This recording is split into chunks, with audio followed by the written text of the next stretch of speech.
minsan lang magsalita pero pumatol na, matindi ang dating. Ang tinutukoy ko po ay ang anak na panganay ni Pangulong Marcos Jr. at ni First Lady Lisa Araneta Marcos na si Sandro Marcos, ang kinatawan ng mamamayan ng unang distrito ng Ilocos. Ano ba ang kanyang sinabi? Hindi ito asal ng tunay na kapatid.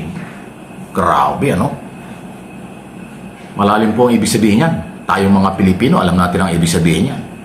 Hindi ito asal ng tunay na kapatid. Yan ang isa sa mga bahagi doon sa naging statement at reaksyon ng Batang Marcos matapos ang pamimersonal ni Senador Amy Marcos laban kay Pangulong Marcos, First Lady at kay Congressman Marcos mismo, Sandro. Kasi dinamay siya. Pag sinabi mong hindi ito asal ng tunay na kapatid, milyong Pilipino nagtatanong, talaga bang Marcos si Amy? Totoo bang Marcos si Amy? Tapos ang sundot at balik ni Sandro Marcos, hindi ito asal ng tunay na kapatid. Punong-puno ng pagdududa, punong-puno ng katotohanan, punong-puno ng simple pero matindi ang epekto. Parang sinabi ni Sandrong, okay lang yan kasi hindi naman yan tunay na kapatid ng aking ama. Ganon ang dating sa aking interpretation. Pero kayo na nanonood at nakikinig sa aking mga channel, lahat tayo entitled sa opinion, interpretation sa nangyayari. Ako ganon ang tingin ko. Parang admission na ito in public ng Batang Marcos na siya ay meron ding alam, meron din siyang pagdududa, o kung hindi man nagdududa, baka alam talaga niya. Hindi tunay na kapatid, 100% ni Pangulong Marcos ang kanyang ama, itong kanyang tita. Kasi sinabi niya, tita pa rin kita. Nire-respeto pa rin kita dahil tita kita. Pero hindi ito asal ng tunay na kapatid. Wow! Grabe, di ba? Kasi naman, Amy Marcos, kasalanan mo talaga ito. Bakit mo pinersonal lang iyong pamilya? Pamilya mo pa rin yan. 100% o 50% na Marcos ka kung ano ang kalagayan mo, ikaw lang nakakaalam nun, Marcos ka pa rin. Ulitin ko kung 100%, 1,000% dugo kang Marcos o 50% dugo kang Marcos, Marcos ka pa rin. Bakit mo inasak ang buhay ng first family?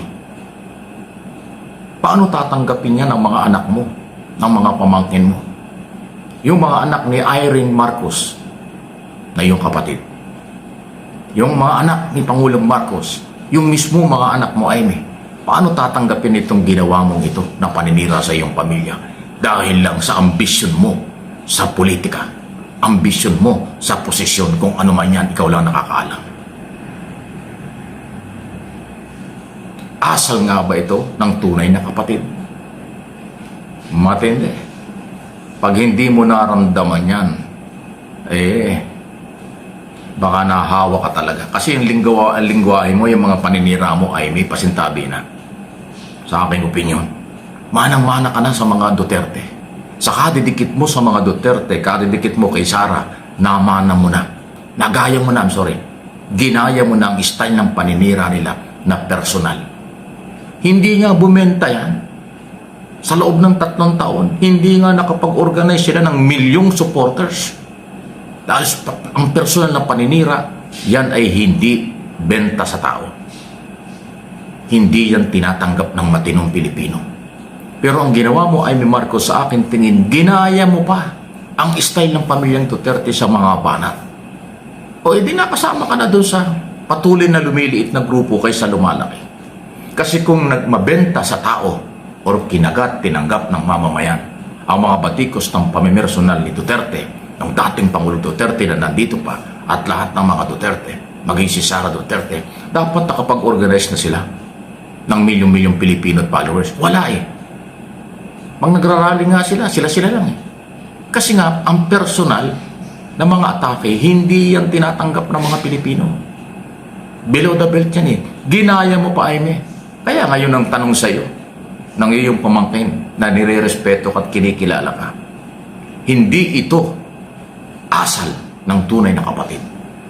O, naloko na. Inulit-ulit ko lang, pero at least madiing maintindihan ninyo. Kayong mga Ilocano sa buong mundo, kayong mga Pilipino sa buong mundo, ano man ang relihiyon, ano man po ang kasarian, ano man ang inyong paniniwala,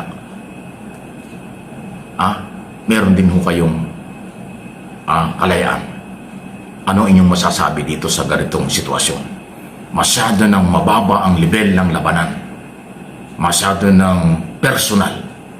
Ang dahilan lang, ambisyon sa politika.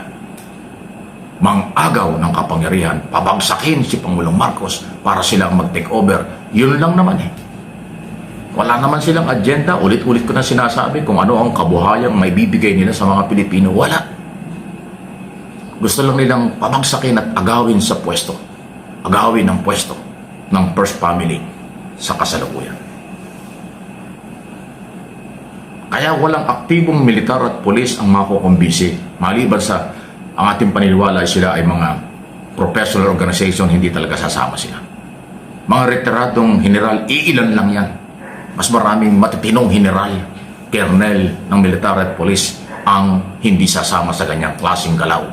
Mas naniniwala siya sa tunay na demokrasya, kalayaan, rule of law, pagmamahal, malasakit, respeto sa Pangulo at sa bansa at sa mga batas. Yan ang mga professional na sundalo, active at mga retirado, kasama ng kapulisan. Di ba? Maliwanag pa yun sa sikat ng araw. Maswerte pa ngayon ang mga anti-Marcos o nagpapabagsak sa gobyerno. Hindi napipikon si Pangulong Marcos. Hindi mo pa rin makita yung kanyang galit. Although may galit yan sa puso, sa isip, pero hindi niya nilalabas. Kasi hindi siya ganon. Yung galit sa isip at damdamin sa puso, yan ay normal lang sa isang tao. Pero dahil siya ay presidente, international ang leadership, professional ang leadership, hindi niya ibinababa ang level niya sa mga personal ang batiko sa kanya. Pinababayaan niya ang kanyang mga tagapagsalita, ang kanyang mga kasamahan sa gobyerno na nagtatanggol sa kanya. Hindi niya ibinuhos ang panahon para balikan ang mga naninira. Hindi niya ibinababa ang kanyang leadership at kanyang paniniwala at prinsipyo sa level na mababang uri ng paninira sa kanya. Very professional. Yan po yung aking opinion. Very professional, nasasaktan sa isip, sa gawa, naramdam niya yan, hindi pwedeng hindi, pero hindi niya ginagamit ang kapangyarihan para harapin kayo. Lagi pa rin ang sinasabi niya, ebidensya, ilabas niyo, rule of law ang pinapairal ko. Kung may ebidensya, tamang proseso ang masusunod. Pero yung mga paratang paninira ng mga anti-Marcos o mga vloggers o kung ano man social media, wala po yan. Parte lang yan ng kanilang operasyon na hindi lumalaki, posibleng paliit pa sila ng paliit.